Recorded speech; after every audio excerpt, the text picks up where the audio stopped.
ተረፈ ባሮክ ምዕራፍ 1 ኤርምያስም ጳስኮርን እንዲህ አለው፣ እናንተስ በዘመናችሁ ሁሉ ከአባቶቻችሁና ከእናንተ በኋላ ከሚመጡ ልጆቻችሁ ጋር ጽድቅን ትቃረኗታላችሁ። እነርሱስ ከአባቶቻችሁ ይልቅ እጅግ የተናቀች ኃጢአትን ሠሩ።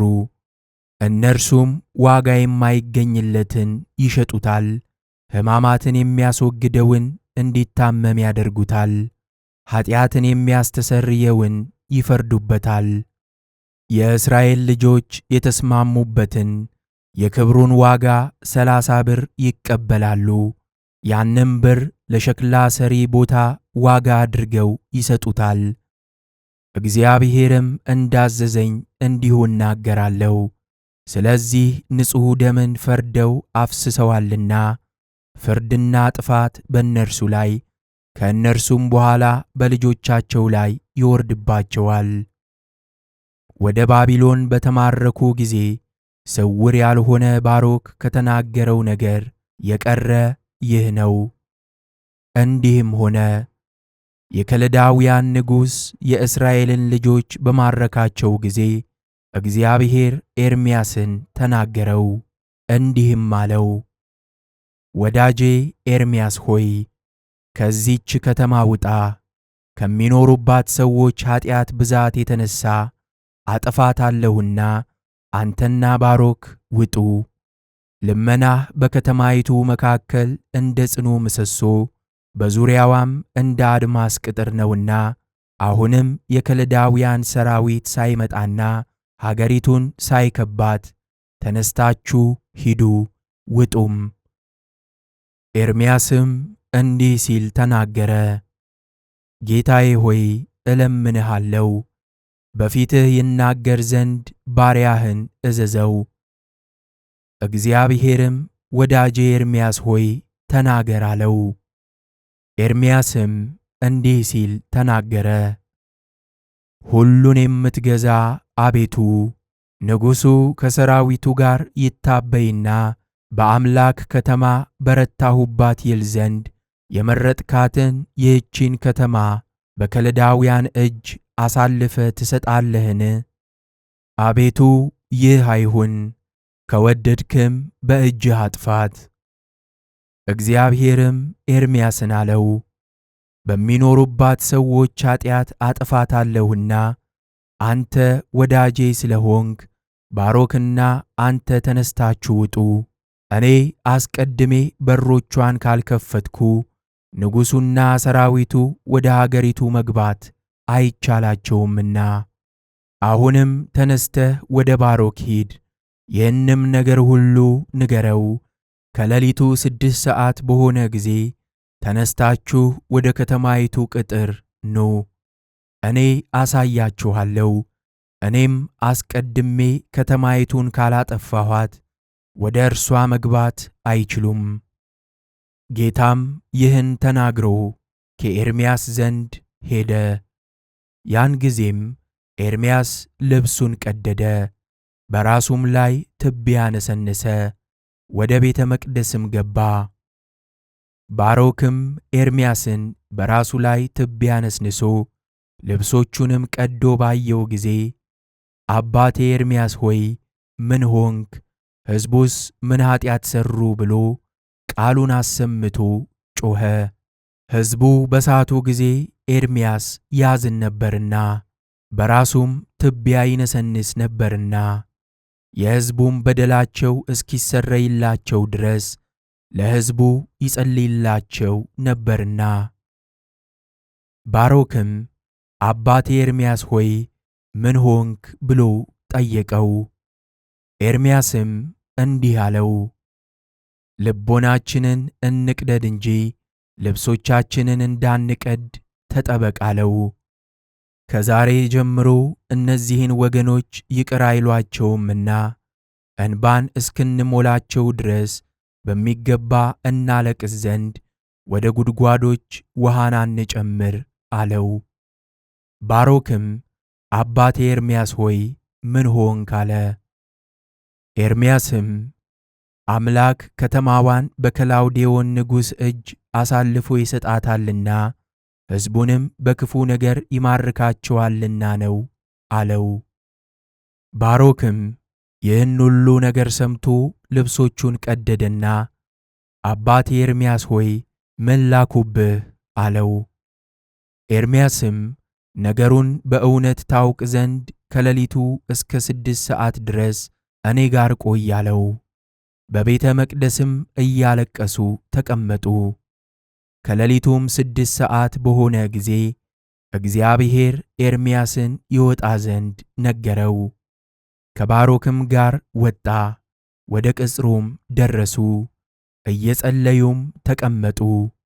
የመለከት ድምፅም ተሰማ። መላእክትም ከሰማያት መጡ፣ በእጃቸውም የእሳት መብራት ይዘው በቅጥሯ ቆመው ነበር። ምዕራፍ 2 ያን ጊዜም ኤርምያስና ባሮክ የዚህ ነገር ምልክት በእውነት እንደተገኘ ዛሬ አወቅን ብለው አለቀሱ። ኤርምያስም እግዚአብሔርን አንዲት ነገርን እስከምለምነው ድረስ ከተማዋን ሁሉ እንዳታጠፉ እለምናችኋለሁ ብሎ መላእክትን ማለዳቸው። ጌታም ከወዳጄ ከኤርምያስ ጋር እስክነጋገር ድረስ ከተማይቱን አታጥፉ ብሎ ለመላእክት ነገራቸው። ኤርምያስም ያን ጊዜ ጌታዬ ሆይ እለምንሃለሁ ከአንተ ጋር እናገር ዘንድ እዘዘኝ ብሎ ተናገረ። ጌታም ወዳጄ ኤርምያስ ሆይ የምትወደውን ተናገር አለው። ኤርምያስም እንዲህ አለው፣ አቤቱ ጌታዬ ያቺን ከተማ በጠላቷ እጅ አሳልፈ እንደምትሰጣት የባቢሎንም ሕዝብ እንደሚይዟት እነሆ ዛሬ አወቅሁ። ተሰውረን ስለምናገለግልባቸው ንዋያተ ቅድሳት ምን አደርግ ዘንድ ትወዳለህ? በላያቸውስ ምን አደርግ ዘንድ ትወዳለህ? ጌታም አለው፣ እነርሱን ወስደህ ለምድር አደራ ስጣት። አንቺ ምድር በውኆች ላይ የፈጠረሽ በሰባቱም ማኅተም ያተመሽ የፈጣሪሽ የእግዚአብሔርን ቃል ሰምተሽ ጌጥሽን ተቀበይ፣ ተወዳጁም እስኪመጣ ድረስ ገንዘብሽን ጠብቂ በላት። ኤርምያስም እንዲህ ሲል ተናገረ፣ ጌታዬ ሆይ እለምንሃለሁ ሕዝቡን ብዙ ዘመን ለጠበቃቸው እኔን ባሪያህ ኤርምያስንም ከአገሩ ሰው ሁሉ ይልቅ ለጠበቀኝ ለኢትዮጵያዊው ለአቤሜሌክ የማደርገውን ግለጥልኝ። እርሱ ከረግረግ ጉድጓድ አወጣኝ፣ እንዳያዝን የከተማዋን ጥፋት ያይ ዘንድ አልወድለትም። ጌታም ለኤርምያስ እንዲህ አለው፣ ወደ አግሪጳስ ወይን ቦታ በዚህ ተራራ ጎዳና አቤሜሌክን ላከው። ሕዝቡን ወደ ሀገራቸው እስክመልሳቸው ድረስ እኔ እሰውረዋለሁ። አንተም ኤርምያስ ወደ ባቢሎን ሀገር እስክትደርስ ድረስ ከሕዝቡ ጋር ወደ ግብፅ ሂድ። ወደ ሀገራቸውም እስክመልሳቸው ድረስ ስታስተምራቸው ኑር። ባሮክን ግን በዚያ በኢየሩሳሌም ተወው። ጌታም ይህን ሁሉ ነገር ለኤርምያስ ነግሮት ከኤርምያስ ዘንድ ወደ ሰማይ አልፎ ወጣ። ባሮክና ኤርምያስም ወደ ቤተ መቅደስ ገቡ። የሚያገለግሉበትንም ዕቃ ሁሉ ጌታ እንዳዘዛቸው ለምድር ሰጧት። ምድርም ያን ጊዜ ተቀብላ ዋጠችው። ሁለቱም ሁሉ ተቀምጠው አለቀሱ። በማግስቱም በነጋ ጊዜ ኤርምያስ አቤሜሌክን ሙዳዩን ይዘህ ወደ አግሪጳስ የወይን ቦታ በተራራው ጎዳና ሂድ፣ የእግዚአብሔር ረድኤት ጌትነቱም በአንተ ራስ አድሮአልና ለታመሙ ወገኖች ጥቂት በለስን አምጣ ብሎ ላከው። እርሱም እንዳዘዘው ሄደ። በማግስቱም በነጋ ጊዜ የከለዳውያን ሰራዊት ከተማይቱን ከበቧት። ታላቁም መልአክ መለከቱን ነፋ። እርሱም የከለዳውያን ሰራዊት ግቡ፣ እነሆ በሮቹ ይከፈቱላችኋል አለ። ያን ጊዜም ንጉሡ ከሰራዊቱ ጋር ገብቶ ሕዝቡን ሁሉ ማረከ። ያን ጊዜም ኤርምያስ የቤተ መቅደሱን መክፈቻ ይዞ ከከተማ ወደ ውጭ ወጣ። ይህንም መክፈቻ ፀሐይ የእግዚአብሔርን ቤት መክፈቻ ተቀበል ብሎ በፀሐይ ፊት ጣለው። ኃጢአታችንን እኛ እየተንከባከብናት ስለተገኘን ከተወለድን ጀምሮ እርሱን ለመጠበቅ አይገባንምና እግዚአብሔር የእርሱን ነገር እስከሚነግርህ እስከ ብዙ ዘመን ድረስ ጠብቀው አለው። ኤርምያስም ለወገኖቹ ሲያለቅስ እያዳፉ አወጡት፣ ከሕዝቡም ጋር እስከ ባቢሎን ድረስ ወሰዱት። ባሮክ ግን አመድ ዘግኖ በራሱ ላይ ነሰነሰ፣ ተቀምጦም አለቀሰ። ይህንም ሙሾ አሞሸ፣ እንዲህም አለ፦ ስለ ተወደደ ስለ ሕዝቡ ኃጢአት ነው እንጂ ኢየሩሳሌም ስለ ምን ጠፋች? ኀጥኣን እንዳይታበዩ የአምላክንም ከተማ በኃይላችን መያዝ ተቻለን እንዳይሉ በሕዝቡ ኃጢአትና በእኛ ኃጢአት በጠላቶቿ እጅ ወደቀች እንጂ በእነርሱ ኃይል አይደለም። በእኛ ኃጢአት ለእናንተ ተሰጠቻችሁ እንጂ ይህችን ከተማ መያዝ የተቻላችሁ በእናንተ ጽናት አይደለም። አምላካችንም ያዝንልናል፣ ወደ ሀገራችንም ይመልሰናል። ለእናንተ ግን ድህነት የላችሁም፣ ከዚህ ዓለም ተለይተው ሄደዋልና የዚህችንም ከተማ ጥፋት አላዩምና አባቶቻችን አብርሃምና ይስሐቅ ያዕቆብም ብፁዓን ናቸው። ይህንም ከተናገረ በኋላ እያለቀሰ ወጣ። ኢየሩሳሌም ሆይ ስለ አንቺ ሐዘንን አዝናለሁ አለ። ከከተማዋም ወጥቶ በመቃብር ቤት አደረ። መላእክትም እየመጡ ሁሉን ይነግሩት ነበር። ምዕራፍ 3 አቤሜሌክም ኤርምያስ ከላከው ቦታ በቀትር ጊዜ በለሱን አመጣ፣ ጽፍቅ ያለች ዱርንም አገኘ። ጥቂትም ያርፍ ዘንድ በጥላዋ ስር ተቀመጠ። በለስ ያለባትንም ሙዳይ ተንተርሶ 66 ዓመት ተኛ፣ ከመኝታውም አልነቃም። ከዚያም ዘመን በኋላ ከመኝታው ነቅቶ ተነሣ። ገና ራሴን ይከብደኛልና እንቅልፌንም አልጨረስኩምና ዳግመኛ ጥቂት ልተኛ አለ። ያንም የበለሱን ሙዳይ ከፈተ። በለሶችም አዲስ ሆነው ወተታቸውም ሲፈስስ አገኘ። ራሱንም ከብዶት ነበርና እንቅልፉንም አልጨረሰምና ይተኛ ዘንድ ወደደ። እንዲህም አለ፣ ተመልሼ እንዳልተኛ እንዳልዘገይም እፈራለሁ። አባቴ ኤርምያስ ተግቶ በጠዋት ልኮኛልና እንዳይቆጣኝ እፈራለሁ። ሙቀት ሆኖአልና በሁሉም የሚተዉበት ጊዜ የለምና አሁን ተነስቼ እሄዳለሁ። ተነስቶም የበለሱን ሙዳይ ይዞ ወደ ኢየሩሳሌም ከተማ ገባ። ከተማውንም ቤቱንም አላወቀም፣ ጽኑ ድንጋጤ መጥቶበታልና አቤቱ አንተ የተመሰገንክ ነህ አለ። እንዲህም አለ፣ ይህች ከተማ ኢየሩሳሌም አይደለችምን?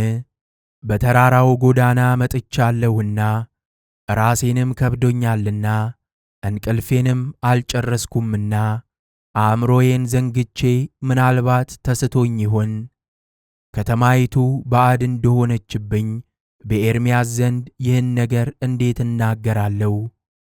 ኢየሩሳሌምም እንደሆነች በከተማው ያለውን ምልክት ሁሉ ፈለገ። ዳግመኛም ወደ ከተማ ተመለሰ፣ የሚያውቀውም እንዳለ ፈለገ፣ ነገር ግን አላገኘም። ታላቅ ድንጋጤ በእኔ መጥቶብኛልና አቤቱ አንተ የተመሰገንክ ነህ አለ። ሁለተኛም ከከተማ ርቆ ወጣ፣ እያዘነም ተቀመጠ። ሲሄድም አያውቅም ነበር። የበለሱንም ሙዳይ አኖረ።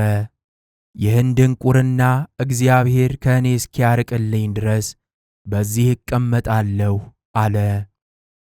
ከዚህ በኋላ ተቀምጦ ሳለ አንድ ሽማግሌ ሰው ከምድረ በዳ ሲመለስ አየ። አቤሜሌክም እንዲህ አለ፣ አንተ ሽማግሌ ይህች ከተማ ማናት ብዬ ጠይቅሃለሁ። ያም ሽማግሌ ኢየሩሳሌም ናት አለው። ያገኘሁት ሰው የለምና የእግዚአብሔር ካህን ኤርምያስ ወዴት አለ? ሌዋዊው ባሮክና የከተማው ሕዝብ ሁሉስ ወዴት አለ? አለው። ሽማግሌውም እንዲህ አለው፣ አንተ ከዚህች ከተማ አይደለህምን? ይህን ያህል ዘመን ኖረህ የእርሱን ነገር ትጠይቅ ዘንድ ኤርምያስን ዛሬ ማን አሰበው?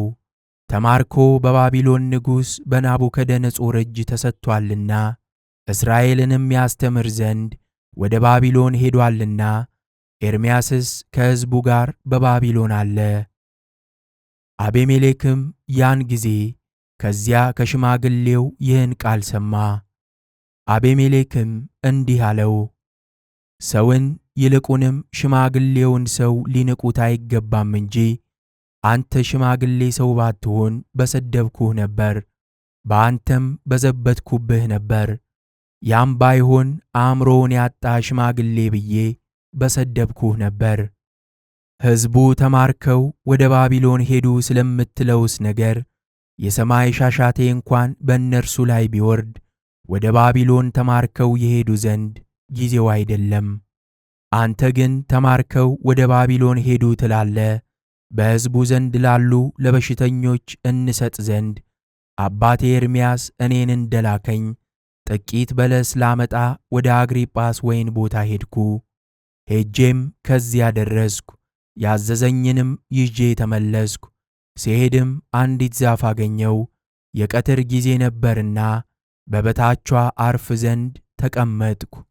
ከዚያም የበለሱን ሙዳይ ተንተርሼ ተኛው። ከእንቅልፌም በነቃው ጊዜ የዘገየው መሰለኝ። የበለሱንም ሙዳይ ከፍቼ አየው። መርጬ እንደለቀምኳቸው ወተቱ ሲፈስስ አገኘሁት። እነሆ አንተ ሕዝቡ ተማርከው ወደ ባቢሎን ሄዱ ትላለህ፣ እነሆ በለሱ እንዳልጠወለገ እይ ብሎ የበለሱን ሙዳይ ከፍቶ አሳየው። ሽማግሌውም በለሱ አዲስ እንደሆነ ወተቱም እንደሚፈስ አየ። ያን ጊዜም ሽማግሌው አደነቀ። አቤሜሌክንም እንዲህ አለው፣ ልጄ አንተ ደግ ሰው ነህ። ፈጣሪ የዚችን ከተማ ጥፋት ሊያሳይህ አልወደደምና አምላክ ለአንተ መረጋጋትን አምጥቶ አድኖሃል። እነሆ ሕዝቡ ወደ ባቢሎን ተማርከው ከሄዱ ዛሬ 66 ዓመት ሆነ።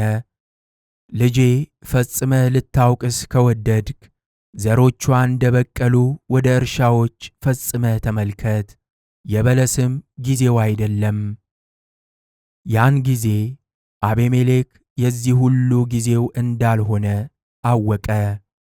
ቃሉንም አሰምቶ የሰማይና የምድር አምላክ በአገሩ ሁሉ ያሉ የጻድቃን ነፍሳት ዕረፍታቸው የሆንክ ጌታዬና አምላኬ ሆይ አመሰግንሃለሁ አለ። ሽማግሌውንም ይህ ወር ምንድነው አለው። እርሱም የኒሳን ወር 12ኛው ቀን ይኸውም ሚያዝያ ነው አለው። ከዚህም በኋላ አቤሜሌክ ለዚህ ሽማግሌ ከበለሶቹ ሰጠው። እርሱም አምላክ ወደ ሰማያዊት አገር ወደ ኢየሩሳሌም ይምራህ አለው። ምዕራፍ 4 አቤሜሌክም ተነስቶ ከከተማ ወደ ውጪ ከወጣ በኋላ ወደ እግዚአብሔር ጸለየ። እነሆም መልአክ መጥቶ ወደ ባሮክ መራው፣ በመቃብር ቤትም ተቀምጦ አገኘው። ሰላምታም በተሰጣጡ ጊዜ እርስ በርሳቸው ተለቃቅሰው ተሳሳሙ። በሙዳዩም ውስጥ በለሱን አይቶ ዓይኖቹን ወደ ሰማይ አቀና፣ እንዲህም ብሎ ጸለየ። ለወዳጆቹ ለጻድቃን ዋጋቸውን የሚሰጣቸው አምላክ ገናና ነው። ነፍሴ ሆይ ተዘጋጂ፣ ለቅዱስ ማደሪያሽ ለሥጋ ይህን እየነገርሽ ደስ ይበልሽ፣ ለቅሶሽም ወደ ደስታ ይመለስልሻል። ከዚያም በኋላ የታመነው ይመጣል፣ ወደ ሬሳሽም ይመልስሻል። ድንግል ወደ ሆነው ወደ ሃይማኖትሽም ተመልከች፣ እንደምትነሺም ወደ እነዚህ በለሶች ተመልከች። ከተለቀሙ 66 ዓመት ነው፣ አልደረቁም አልተሉምም። ነገር ግን ወተታቸው እስከ ዛሬ ገና ይፈሳል። ኃጢአት የለብሽምና የበለሱን ሙዳይ ከጠበቀ ከእውነተኛው መልአክም ዘንድ የታዘዝሽውን ትእዛዝ ጠብቀሻልና ሥጋዬ በአንቺ እንዲህ ያደርጋል፣ እርሱም ዳግመኛ በኃይሉ ይጠብቅሻል። ባሮክም እንዲህ ብሎ ከጸለየ በኋላ አቤሜሌክ መለሰ፣ እኔን የሰወረ እግዚአብሔር ለኤርምያስ ወደ ባቢሎን የምንጽፋቸውን ቃሎች ይገልጥልን ዘንድ ዳግመኛ ተነስተህ ጸልይ አለው። ባሮክም ጸለየ፣ እንዲህም አለ፣ ኃያል አምላክ ብርሃንም ከአፍህ የሚወጣ ጌታ ሆይ እለምንህ ዘንድ እወዳለሁ፣ ለቸርነትህም እገዛለሁ። ስምህም ገናና ነው፣ እርሱንም መርምሮ ማወቅ የሚቻለው የለም። በልቦናዬ ፈቃድህን ለማድረግ በደግነት የታወቅኩ ሆን ዘንድ ለአገልጋይህ ለኤርምያስም ወደ ባቢሎን ጽፌ እልክ ዘንድ የኔን የባሪያህን ልመና ስማ። ይህንም ሲጸልይ መልአኩ መጥቶ ለባሮክ እንዲህ አለው፣ ብሩህ ነገርን የምትመክር ባሮክ ሆይ አንተ ወደ ኤርምያስ ትልክ ዘንድ ማንን እልካለሁ ብለህ አታስብ። ነገ ፀሐይ ሲወጣ ንስር ወደ አንተ ይመጣል። ወደ ኤርምያስም የምትልከውን ነገር አንተ መርምር፣ በመጽሐፍም ጻፍ። የእስራኤልን ልጆች እንዲህ በላቸው፣ በእናንተ ዘንድ እንግዳ ሰው ቢኖር እስከ 15 ቀን ድረስ ከእናንተ ይለይ፣ ከዚህም በኋላ ወደ አገራችሁ አገባችኋለሁ ይላል እግዚአብሔር። እስከ 15 ቀንም ድረስ ከባቢሎን ያልተለየ ሰው ቢኖር ኤርምያስ ወደ ከተማ ገብቶ በባቢሎን ያሉ እስራኤልን ይዝለፋቸው ይላል እግዚአብሔር። ይህንም ከተናገረ በኋላ መልአኩ ከባሮክ ዘንድ ሄደ። ባሮክም እስከ አደባባዩ ድረስ ሸኘው፣ ወረቀትና ጥቁር ቀለምም አመጣ። የእግዚአብሔር አገልጋዩ ባሮክ እንዲህ ብሎ ደብዳቤ ጻፈ። ስለ ስድባችንና ስለ ጥፋታችን ያዘንን ሆነን እንወጣ ዘንድ ፈጣሪያችን አልተወንምና ወደ ባቢሎን ለተማረከው ለኤርምያስ ደስታና ሐሴት ይሁን። ስለዚህ ነገር ጌታችን እንባችንን አይቶ አዘነልን። አስቀድሞ ለአባቶቻችን ለአብርሃምና ለይስሐቅ ለያዕቆብም ያጸናውን ቃል ኪዳን አሰበ። መልአኩንም ወደ እኔ ልኮ ወደ አንተ የላኩብህን ነገሮች ነገረኝ። ከግብፅ ምድርና ከእሳት ቤቶች ያወጣን የእስራኤል አምላክ እግዚአብሔር ያደረጋቸው ነገሮች እኚህ ናቸው። ልቦናችሁን ከፍ ከፍ አደረጋችሁ፣ በፊቱም አንገታችሁን አደነደናችሁ እንጂ ሕጉን ሁሉ አልጠበቃችሁምና። እግዚአብሔር ከወዳጄ ከኤርምያስ አፍ ቃሌን አልሰማችሁም ብሎአልና ለባቢሎን አገዛዝ አሳልፎ ሰጣችሁ። ቃሌን የሰሙ ሰዎችን ግን ከባቢሎን አወጣቸዋለሁ፣ ከባቢሎንም ወጥተው በኢየሩሳሌም እንግዳ አይሆኑም። መንገዳቸውንም ልታውቅባቸው ብትወድ በዮርዳኖስ ውኃ ፈትናቸው። የዚህን ደብዳቤ ምልክት ያልሰማ ሰው ግን የበለጠ ምልክት ማኅተም አለ። ባሮክም እንዲህ ጽፎ ከመቃብር ቤት ወጣ። ንስሩም ሃይማኖትን የምታስተምር ባሮክ ሆይ ቸር አለህን አለው። ባሮክም ከሰማይ አዕዋፍ ሁሉ የተመረጥክ ነህና በዓይኖችህም ብርሃን የታወክህ ነህና ትናገራለህ። አሁንም በዚህ ምን ልታደርግ መጣህ? ንገረኝ አለው። ንስሩም የወደድከውን ሁሉ ልትልከኝ ወደዚህ መጣሁ አለው። ባሮክም እነዚህን ነገሮች ለኤርምያስ ወደ ባቢሎን ማድረስ ትችላለህን? አለው።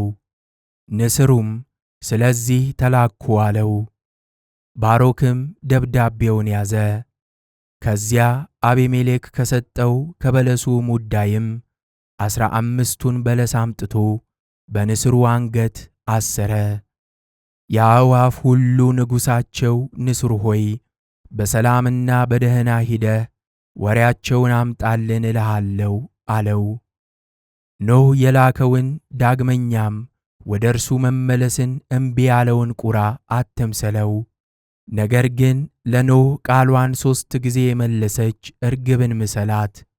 እንደዚሁም ሁሉ ለአንተ በጎ ነገር ይሆንህ ዘንድ እኚህን ያማሩ ነገሮች ለኤርምያስና ከእርሱ ጋር ላሉ እስራኤል ውሰድ። አምላክ ለመረጣቸው ወገኖች ይህን ደስታ ንገራቸው።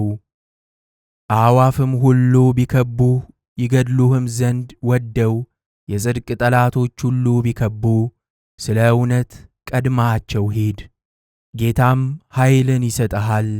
የተወረወረ ፍላጻ ቀንቶ እንዲሄድ አንተም በፈጣሪህ ኃይል ቀንተህ ሂድ እንጂ ወደ ቀኝም ወደ ግራም አትበል አለው። ምዕራፍ 5 ባሮክም ይህን ከተናገረ በኋላ ንስሩ ደብዳቤውን ይዞ በረረ። ወደ ባቢሎንም ሄዶ በምድረ በዳ ባለው ቦታ ከከተማ ውጪ ባለ ዛፍ ላይ አረፈ። ኤርምያስ እስኪያልፍ ድረስ ሌሎችም ወገኖች እስኪያልፉ ድረስ በዚያው ቆየ።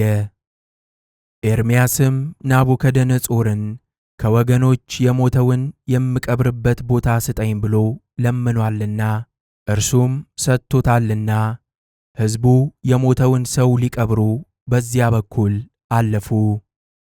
ለሞተውም ሰው እያለቀሱ ሲሄዱ ከንስሩ ፊት ደረሱ። ንስሩም በዚያ ቦታ ሆኖ በታላቅ ቃል አሰምቶ ጮኸ።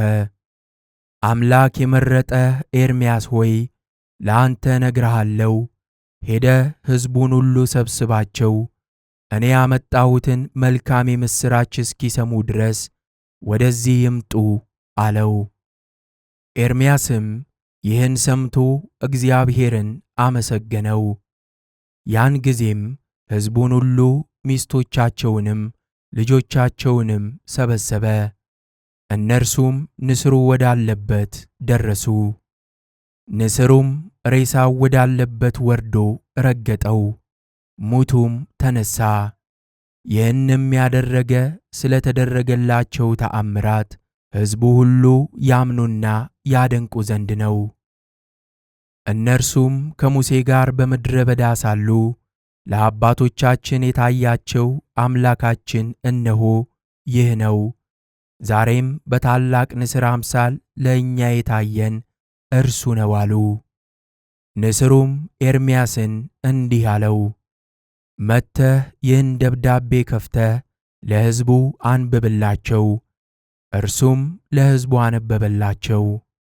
ሕዝቡም በሰሙ ጊዜ ሁሉም አንድ ሆነው አለቀሱ፣ በራሳቸውም ላይ አመድ ነሰነሱ። ኤርምያስንም ወደ ሀገራችን እንገባ ዘንድ ምን እናድርግ ንገረን አሉት። ኤርምያስም ተነስቶ በደብዳቤ የሰማችሁትን ሁሉ እንደዚሁ አድርጉ፣ ወደ ሀገራችሁም ይመልሳችኋል አላቸው። ኤርምያስም ለባሮክ እንዲህ ብሎ ደብዳቤ ጻፈ። ልጄ ወዳጄ፣ በኃጢአተኛ ንጉሥ ትእዛዝ እስክንወጣ ድረስ ይቅር ይለን ዘንድ ወደ ጎዳናችንም ይመራን ዘንድ ለአምላካችን እየተገዛ ስለ እኛ መጸለይን ቸል አትበል። አንተ ግን ወደ ባቢሎን ተማርከው ከመጡ ወገኖች ጋር ልትመጣ ባልተወህ በአምላክህ ፊት ባለሟልነትን አገኘ። አንድ ልጅ እንዳለው አባት ልጁም ይፈርድበት ዘንድ እንደተሰጠ የሚያረጋጉት በአባቱ ዘንድ ያሉት ሰዎችም አባቱ በሐዘን ሲጎሰቁል እንዳያዩት ፊታቸውን እንደሚሸፍኑ እንደዚሁ አምላክህ አንተን ይቅር አለ። እኛም ወደዚህ አገር ከደረስን ጀምሮ እስከ ዛሬ ከሐዘን አላረፍንምና የሕዝቡን መከራ እንዳታይ ወደ ባቢሎን ትመጣ ዘንድ አልተወህም። ወደዚህ አገር ከመጣን ጀምሮ ለ66 ዓመታት ከሐዘን አላረፍንም። ወደ ንጉሡ ወደ ናቡከደነፆርም አንጋጠው እያለቀሱ አቤቱ የሶሮት አምላክ ሆይ ይቅር በለን የሚሉ ከሕዝቡ አገኘን። እኚህ ያዘኑ ሰዎች ሌላውን አምላክ ሲጠሩ ይቅር በለንም ሲሉ ይህን ነገር በሰማው ጊዜ አዝኜ አለቀስኩ። ዳግመኛም እኔ ሳንማረክ በኢየሩሳሌም ያደረግነውን በዓል አሰብኩ። ይህንም አስቤ እየተጨነቅኩና እያለቀስኩ ወደ ቤቴ እመለስ ነበር። አሁንም ከፋርስ አገር እንዲወጡ ቃሌን ይሰሙ ዘንድ ከአፌ የወጣውንም ነገር ይቀበሉ ዘንድ ስለ ወገኖቻችን አቤሜሌክና አንተ ባላችሁበት ቦታ ፈጣሪያችንን ለምኑ። አሁንም በኖርንበት ዘመን ሁሉ ፈጣሪያችሁ በጽዮን ከሚመሰገንበት ምስጋና ወገን አዲስ ምስጋናን ንገሩን ብለው ያዙን ብዬ እነግርሃለሁ። እኛም በባዕድ ሀገር ሳለን እንደምን እንዘምርላችኋለን አልናቸው። ኤርምያስም እንደዚሁ አድርጎ ጽፎ ደብዳቤውን በንስሩ አንገት አስሮ በሰላም ሂድ፣ ጌታም አንተን ይጎብኝህ አለው። ንስሩም ደብዳቤውን ይዞ በሮ ሄደ። ደብዳቤውንም ወደ ባሮክ አደረሰ። ባሮክም ደብዳቤውን ከፍቶ አነበበው። የሕዝቡንም ሐዘንና መከራ በሰማ ጊዜ አለቀሰ። ኤርምያስ ግን ያን በለስ ተቀብሎ በሕዝቡ ዘንድ ላሉ በሽተኞች ሰጣቸው። የባቢሎንንም አሕዛብ ዕርኩሰት እንዳይሠሩ እያስተማራቸው ተቀመጠ። እግዚአብሔርም ሕዝቡን ከባቢሎን የሚያወጣበት ቀን በደረሰች ጊዜ ጌታ ኤርምያስን እንዲህ አለው፣ አንተ ተነስ፣ ወገኖችህም ይነሱ፣ ወደ ዮርዳኖስም ኑ፣ ለሕዝቡም የባቢሎንን ሕዝብ ሥራ ይተዉ ዘንድ ጌታ ይወዳል በላቸው። ከእናንተ ሴቶችን ያገባ ወንድን፣ ወንዶችን ያገቡ ሴቶችንም ፈትናቸው። ቃልህን የሰሙ ሰዎችን ወደ ኢየሩሳሌም መልሳቸው። ያልሰሙህን ሰዎች ግን ወደ እርሷ ይገቡ ዘንድ አትተዋቸው። ኤርምያስም እንዲሁ ይህን ሁሉ አነበበላቸው። ሊፈትናቸውም ወደ ዮርዳኖስ አመጣቸው። ጌታም ያላቸውን ይህን ነገር ሲነግራቸው ያገቡ ሰዎች ተለያዩ፣ ሊፋቱም አልወደዱም፣ ኤርምያስንም አልሰሙትም። ሚስቶቻችንን ለዘላለሙ አንተውም፣ ከእኛ ጋር ወደ ሀገራችን እንወስዳቸዋለን ያሉ ሰዎችም ነበሩ። ከዮርዳኖስም ተሻግረው ወደ ኢየሩሳሌም ደረሱ። ኤርምያስና ባሮክ አቤሜሌክም ከባቢሎን ሴት ያገባ ሰው ሁሉ ወደ ሀገራችን አይገባም ብለው ተነሱ። ሚስት ያገቡ ሰዎችም ባልንጀሮቻቸውን ተነሱ፣ ወደ ባቢሎን እንመለስ አሏቸው። ወደ ባቢሎንም ተመልሰው ሄዱ። የባቢሎንም ሰዎች ባዩአቸው ጊዜ ሊቀበሏቸው ወጡ። እናንተ አስቀድማችሁ እኛን ጠልታችሁናልና ከእኛ ተሰውራችሁ ወጣችሁ ብለው ወደ ባቢሎን ይገቡ ዘንድ አልተዋቸውም። ከእኛ ተሰውራችሁ ስለ ወጣችሁ እናንተንና ሴቶች ልጆቻችሁን እንዳንቀበላችሁ በአምላካችን ስም ምለናልና ስለዚህ ነገር በደላችሁ፣ ወደ ሀገራችንም አትገቡም አሏቸው። እንደዚያም ያለውን ቃል ሰምተው ወደ ኢየሩሳሌም ተመለሱ። በኢየሩሳሌምም አውራጃ ከተማ አቀኑ። ያንም ከተማ ሰማርያ አሉት። ኤርምያስም ንስሐ ግቡ፣ እነሆ የጽድቅ መልአክ ይመጣል፣ ለብዙ ዘመንም ወደምትኖሩበት ቦታችሁ ይመልሳችኋል ብሎ ወደ እነርሱ ላከ። እነርሱም ደስ ብሏቸው ስለ ሕዝቡ መሥዋዕት እየሠዉ 7 ቀን ተቀመጡ። ይህም ከተደረገ በኋላ በ10ኛው ቀን ኤርምያስ ብቻውን ወጣ። ኤርምያስም እንዲህ ብሎ ጸለየ። ለሰው በጎ መዓዛ የምትሆን አንተ ቅዱስ ቅዱስ ቅዱስ ወደ አንተ እስክደርስ ድረስ ዕውቀትን የምትገልጥልኝ እውነተኛ አዋቂ አንተ ነህ። ስለ ወገኖችህ ስለ እስራኤልም እለምንሃለሁ። ስለ ተወደደው ስለ ሱራፌል ምስጋና በጎ መዓዛ ስላለው ስለ ኪሩቤልም ዕጣን እለምንሃለሁ። የጽድቅ ሊቅ መላእክት ሚካኤልም በእውነት አመስጋኝ ነው። የሚያበራልኝ ጻድቃንም እስከ ገቡባቸው ድረስ የጽድቅ በሮችን የሚከፍትልኝ እርሱ ነው። የሁሉ ጌታ አቤቱ እለምንሃለሁ። ሁሉን የምትገዛ ጌታ አንተ ነህ። የሚታየውንና የማይታየውን ሁሉ ፈጥረህ የጨረስክ፣ የተሰወረው ሁሉ ሳይፈጠርም ተሰውሮ የነበረው ሁሉ በአንተ ዘንድ አለ። ይህንም ጸለየ። ጸሎቱንም ከፈጸመ በኋላ ኤርምያስ ወደ ቤተ መቅደስ ገብቶ ቆመ። ባሮክና አቤሜሌክም ከእርሱ ጋር ነበሩ። ኤርምያስም ነፍሱ ከሥጋው እንደተለየች እንደ አንድ ሰው ሆነ። ያን ጊዜም ባሮክና አቤሜሌክ ወድቀው በታላቅ ድምፅ ጮኹ፣ ወዮልን! የአምላክ ካህን አባታችን ኤርምያስ ከእኛ ተለየ አሉ። ሕዝቡም እንዲህ ሰምተው ወደ እርሱ ሮጡ። ኤርምያስንም ወድቆ እንደ ሞተም ሆኖ አገኙትና አለቀሱ። ልብሶቻቸውንም ቀደዱ፣ በራሳቸውም ላይ ትቢያ ነሰነሱ፣ መራራ ለቅሶንም አለቀሱ። የሚቀብሩበትንም ካዘጋጁ በኋላ ደህና ነውና ነፍሱም ዳግመኛ ወደ ሥጋው ትመለሳለችና አትገንዙት የሚል ቃል መጣ። ይህንም ቃል በሰሙ ጊዜ ዳግመኛ ነፍሱ ወደ ሥጋው እስክትመለስ ድረስ እየጠበቁት 3 ቀን በዙሪያው ተቀመጡ እንጂ አልገነዙትም። በሁሉም መካከል እንዲህ የሚል ቃል ተሰማ፣ በአንድ ቃል አመስግኑት፣ አምላካችንን አመስግኑት፣ ሁላችሁም የአምላክን ልጅ መሲሑን አመስግኑት።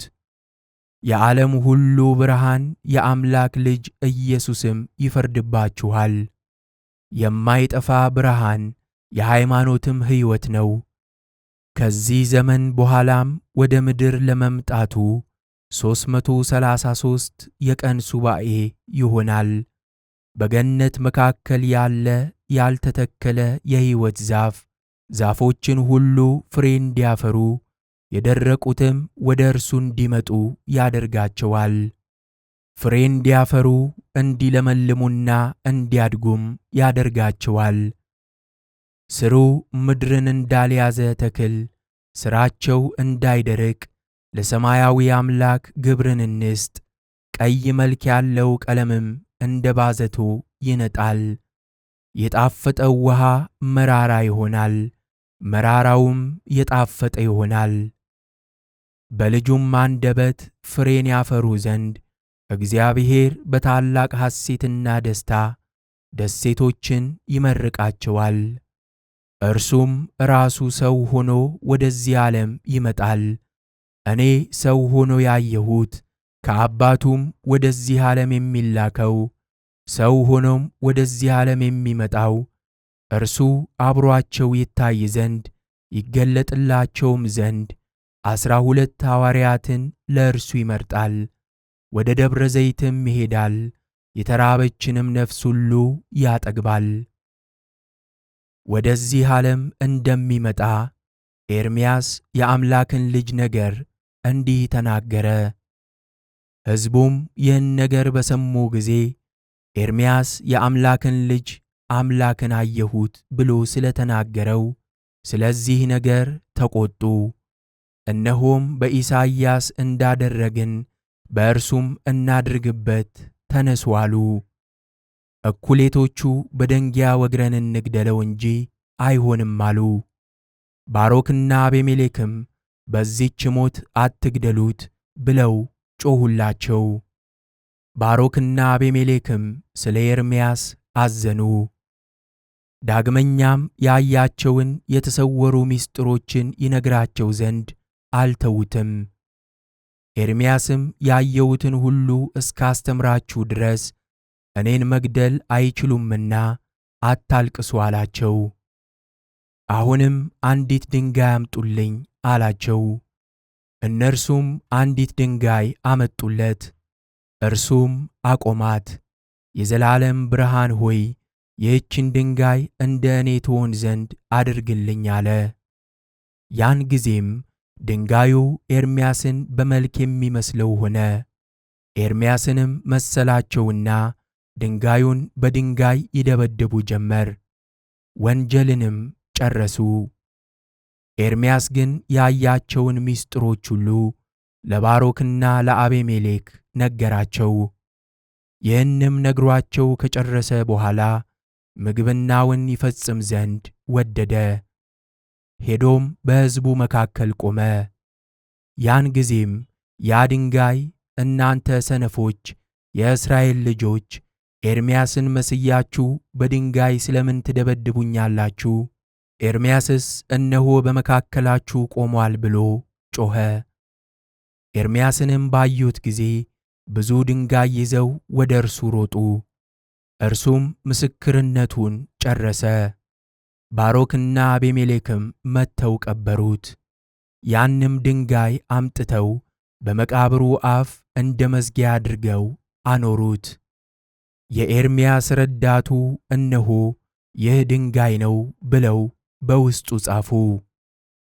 የኤርምያስም የቀረች ነገሩ እነሆ በባሮክ መጽሐፍ ተጽፋለች።